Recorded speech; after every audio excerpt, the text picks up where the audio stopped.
করতে হবে করতে হবে মেধার ভিত্তিতে নার্স নিয়োগ করতে হবে করতে হবে রিক্রুটমেন্ট রিক্রুটমেন্ট ওবিসি বাহানা বন্ধ হোক বন্ধ হোক বন্ধ হোক ওবিসি বাহানা বন্ধ হোক বন্ধ হোক বন্ধ হোক নিয়োগ নিয়োগ নিয়োগ চাই নিয়োগ চাই নিয়োগ চাই নিয়োগ নিয়োগ নিয়োগ চাই নিয়োগ চাই নিয়োগ চাই নিয়োগ নিয়োগ নিয়োগ চাই নিয়োগ চাই নিয়োগ চাই we want রিক্রুটমেন্ট রিক্রুটমেন্ট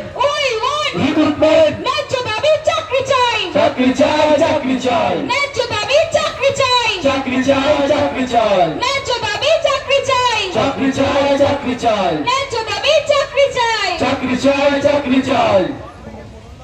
চুপ করে আর থাকবো কত বেকার বাচ্চা শত শত চুপ করে আর থাকবো কত বেকার বাচ্চা শত শত we want রিক্রুটমেন্ট রিক্রুটমেন্ট হবে শুনতে হবে কর্মসংস্থান দিতে হবে দিতে হবে দিতে হবে নার্সের দাবি শুনতে হবে শুনতে হবে শুনতে হবে কর্মসংস্থান দিতে হবে we want রিক্রুটমেন্ট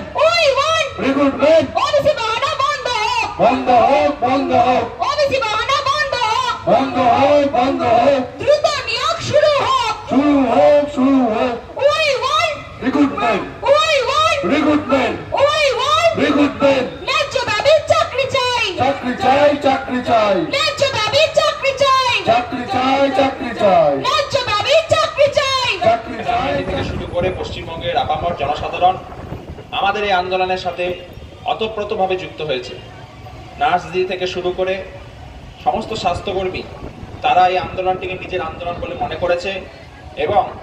তারা আমাদের পাশে দাঁড়িয়েছে। তাই এখন আমরাও যেখানেই স্বাস্থ্যকর্মী হোক সাধারণ মানুষ হোক তারা তাদের ন্যায়সঙ্গত আন্দোলন করে আমাদেরকে আমন্ত্রণ জানালে আমরা WBJDF এর পক্ষ থেকে সেখানে যাই এবং আমাদের সাধ্যমতো চেষ্টা করি সেই আন্দোলনগুলিতে সংহতি জানানো। তাই আজকে যখন আমাদের বলা হয়েছিল নার্স অ্যাসেম্বলি দিদিদের পক্ষ থেকে আসার জন্য আমরা চেষ্টা করেছিলাম এখানে আসার, আমরা এসছি। আমাদের আরো এক দুজন প্রতিনিধি হয়তো একটু পরে আসবে, তাদের কিছু কাজ আছে। যেটা বলার যে এই যে অভয়া আন্দোলন RG কর থেকে যে শুরু হয়েছিল সেই আন্দোলন কিন্তু আমাদের অনেক শিক্ষা দিয়ে গেছে। সেই আন্দোলন দেখিয়েছে যে কোনো ন্যায়সঙ্গত আন্দোলন যখন সেটা সঠিক দাবিতে হয় সেই আন্দোলন কিন্তু মানুষের বিবেককে স্পর্শ করে, সেই আন্দোলন কি ব্যাপক আকার ধারণ করতে পারে সেটা কিন্তু দেখিয়ে দিয়ে গেছে এই RG কর আন্দোলন। আমরা দেখেছেন যে মানুষ যারা কখনো তাদের কর্মক্ষেত্র ছেড়ে কখনো কোনো আন্দোলনে বেরোয়নি, কখনো কোনো রাস্তায় মিটিং মিছিল করেনি, তারা নিজেরাই উদ্যোগ নিয়েছে তাদের ইনস্টিটিউশনে, তাদের প্রতিষ্ঠানে, তাদের মেডিকেল কলেজে, তাদের গ্রামে গঞ্জে এলাকায় তারা রাত দখল করেছে। তারা নিজেদের মতো করে আন্দোলনকে গড়ে তুলেছে, কারণ তারা মনে করেছিল এই আন্দোলনটা তাদের সকলের, এটা কোনো দলের দ্বারা পরিচালিত আন্দোলন নয়, এই আন্দোলন তাদের নিজের, এই আন্দোলন তাদের সকলের। কারণ এই আন্দোলনের দাবি ছিল অভয়ের ন্যায় বিচার। এই আন্দোলনে কোনো কারো ব্যক্তিগত ধরনের মধ্যে কারো কিছু চাওয়া পাওয়ার দাবি ছিল না। ফলে প্রত্যেকেই এই আন্দোলনের সাথে নিজেদের সম্পৃক্ততা অনুভব করেছেন এবং এই আন্দোলনের সাথে জুড়েছেন। এবং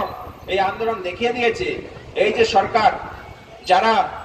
কখনোই কোনো আন্দোলনকারীদের সাথে কথা বলতে চায় না, আজকের ঘটনা আবারও সেই প্রমাণ যে আপনারা এই ধর্মতলায় বসছেন, এতজন নার্স আপনাদের সঠিক দাবি নিয়ে লড়াই করছেন, অথচ কোনো সরকারি আধিকারিক স্বাস্থ্য ভবনের তারা প্রয়োজন মনে করলো না আপনাদের সাথে দেখা করার, তারা কোনো প্রয়োজন মনে করলো না আপনাদের দাবিটা শোনার। আপনারা তো শান্তিপূর্ণভাবে লড়াই আন্দোলন করছেন, আপনারা তো কোনো বিশৃঙ্খলা তৈরি করছেন না, তাহলে কি তাদের এত কি সময় ছিল না, 5 মিনিট সময় ছিল না আপনাদের কাছে আসার, আপনাদের থেকে ডেপুটেশন গ্রহণ করার, আপনাদেরকে কথা বলার? কিন্তু আমরা কি দেখলাম যে না, তারা আসেনি, আপনাদের সাথে কথা বলার কোনো প্রয়োজন তারা অনুভব করছেন না। আসলে এই সরকারগুলো এরকমই হয়, তাদের যে ক্ষমতার দম্ভ, তাদের যে ইগো, সেটা এরকমই হয়, তারা শুনতে চায় না। কিন্তু RG কর আন্দোলনের সময় আমরা কি দেখলাম, আমরা বাধ্য করেছি ওই লালবাজারে যখন তারা ওই 20 ফুট উচ্চতা লোহার গ্রিল দিয়ে কেটেছিল, আমরা সেখানে শান্তিপূর্ণভাবে অবস্থান করেছি এবং 24 ঘন্টার মধ্যে তারা বাধ্য হয়েছিল সেই লৌহ কপাট তারা নিজেরাই খুলে